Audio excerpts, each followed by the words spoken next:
Hi everyone, it's Lynnea for LDRS Creative, and today we are going to be creating a cute little Halloween scene using the new Halloween hijinks stamp set as well as the Down Main Street die. Now obviously the Halloween hijinks stamp set is meant for Halloween cards, but the Down Main Street to me has more of an everyday spring summer feel to it. It's just like little shops along Main Street, but I wanted to kind of transform this and be able to use it all year round. So I'm going to line it up with some masking tape and run that through my die cut machine, and I cut it from some black cardstock. And you can see here that some of the little windows and like the little awnings that overhang and a couple of the little doors to the shops open. And so I'm going to be taking advantage of that later on, but I just think that is so super cute and such a fun little addition to this die. So I cut it from the black cardstock because, you know, there's nothing spookier at Halloween than some black cardstock. So that is just going to help me make this everyday Main Street shop scene become more Halloweenish. To further make this card a Halloween card, I'm going to use some lemon yellow hybrid ink from LDRS Creative, and I'm going to blend that across my cardstock so that that bright lemon color is at the bottom, and that's going to shine through the windows. So then I added some dandelion, and up at the top I added iced tea, and that is going to create the backdrop for my spooky little scene. So now it's time to glue down the Down Main Street die. So I'm just using some liquid adhesive because there are some little pieces to this die, like in between the windows and everything.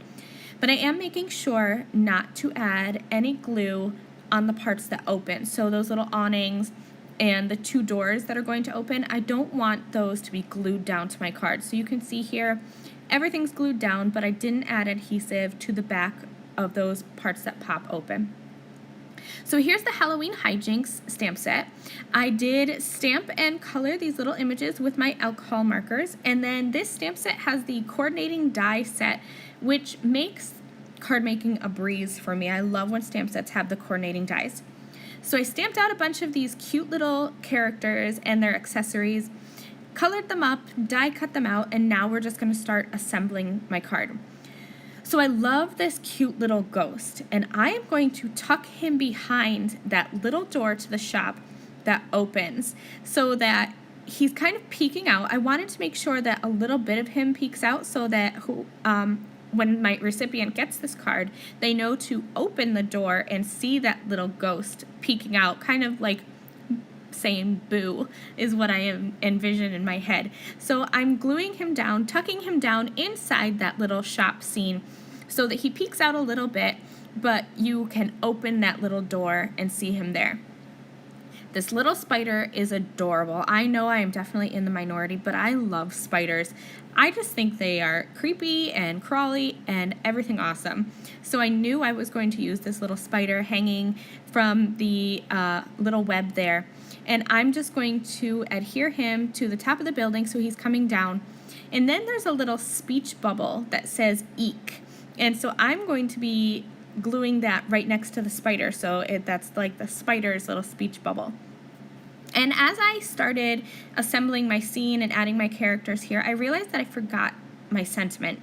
So some of my images are glued down, but the ones that I wanted to pop up with foam squares, I haven't adhered yet. So the little girl and the little boy, and I think actually right now the cat, are not glued down. I'm just going to remove those, but I left them there so that I knew where I wanted my sentiment. I'm going to grab the LDRS Creative watermark ink pad, ink up that little sentiment, and then I'll use their white embossing powder to heat emboss that. To finish off this card, I just popped up the little girl and the pirate boy with some foam squares, added them to the front of the card, and that finishes this cute little Halloween scene. So I really hope you've enjoyed this card tutorial, and I hope you'll take a look at some of your everyday dies and see how you can turn them into seasonal cards. Catch you guys next time. Bye!